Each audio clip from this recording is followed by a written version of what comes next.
Hello friends, এটা হচ্ছে আমার মেয়ে হচ্ছে 16 মাস বয়স। ওর নাম হচ্ছে পরিণীতা। এটা তার খাবার, এটা লাঞ্চ টাইমের একটা মেনু আমি দিচ্ছি। এটা আমি কীভাবে বানাই সেটাই তোমাদের সামনে আমি নিয়ে আসছি। ফার্স্ট আমি তেলটাকে গরম করবো, কারণ ওতে আমি একটা মাছ ভাজবো। মাছটার মধ্যে নুন হলুদ মাখিয়ে আমি তেলে দিয়ে দিয়েছি। ও তো খেতে খুব একটা ভালোবাসে না, তাই জন্য একটু অন্যরকমভাবে তৈরি করার চেষ্টা করা হয়। এই টাইমে এই বয়সের বাচ্চারা এরকমই করে।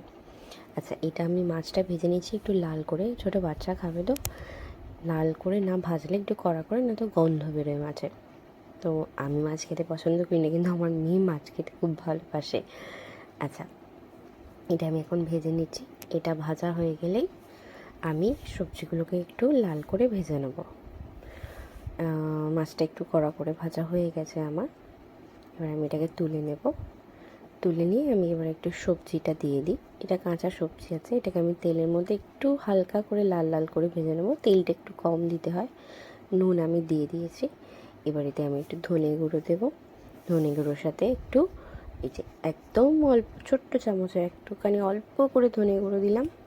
ধনে গুঁড়ো দিয়ে এবার একটুখানি হলুদ দিচ্ছি। সাদা সাদা তো ভালো লাগে না, তো একটু কালারফুল করে টেস্টটা চেঞ্জ করার চেষ্টা করছি। নুন আমি দিয়ে দিয়েছি অলরেডি। সো ঘিটাও দেবো। ঘিটা এখন দেবো না, যখন আমি খাবারটা নামাবো তখন দেবো। তো আমি এটাকে এখন একটু লাল লাল করে ভেজে নিচ্ছি। একটু ভেজে নিলে তাহলে কী হবে, যদি একটু টেস্টটা চেঞ্জ হয়, এটাই আর কি প্রচেষ্টা, সব মায়েদেরই থাকে। আচ্ছা, এটা আমি কিন্তু গোবিন্দভোগ চাল দিয়েছি, সাথে একটু মুসুরির ডাল। এটাকে আমি একটু ভালো করে ধুয়ে নিচ্ছি। নিয়ে এটাকে আমি একটা প্রেশার কুকারের মধ্যে নিয়ে নিলাম।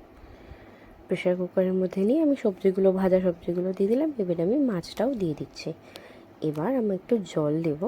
এটা পরিমাণ মতো জল দিতে হয়। এই পরিমাণ মতো জলটা ধরো আমি মিডিয়াম বাটিতে 3 বাটি জল দিই, তাহলে এটা একটা লেভেল অবধি আসে। এটা আমার আন্দাজ। তো এটা আমাদের বেশি বড় নয়, এটা আমাদের যে প্রেশার কুকারটা, এটা 2.5 লিটারের প্রেশার কুকার। মোটামুটি আমি 6 থেকে 7টা সিটি দিই, যাতে একটু ভালো করে সেদ্ধ হয়ে যায়। কারণ আমি এটা প্রেশার কুকারটা থেকে যেটা সেদ্ধ বেরোবে ওর খাবারটা, এটা আমি কিন্তু কোনো মিক্সিতে দিই না। আমি এটা একটা নেট কিনেছি, মানে যেটা ছাঁকনি বলি আমরা, ওটার মধ্যে দিয়ে আমি ওটাকে ম্যাশ করি। এই যে খাবারটা, এই যে চলে এসছে খাবারটা। এবার এটাকে আমি ভালো করে রেডি করে এইটা তৈরি করি। এটা আমার মেয়ে খেতে খুব ভালোবাসে। ভালোবাসে বলবো না, বাট খায়, খুব ভালো করেই খায়। এটার ওপর আমি একটু ঘি দিয়ে দেবো, দিয়ে আরেকটু জল মেশাবো, বেশি জিনিসটাকে পাতলা করে। আমি তো ঝিনুকে দিয়ে খাওয়াই, সেজন্যে। টাটা।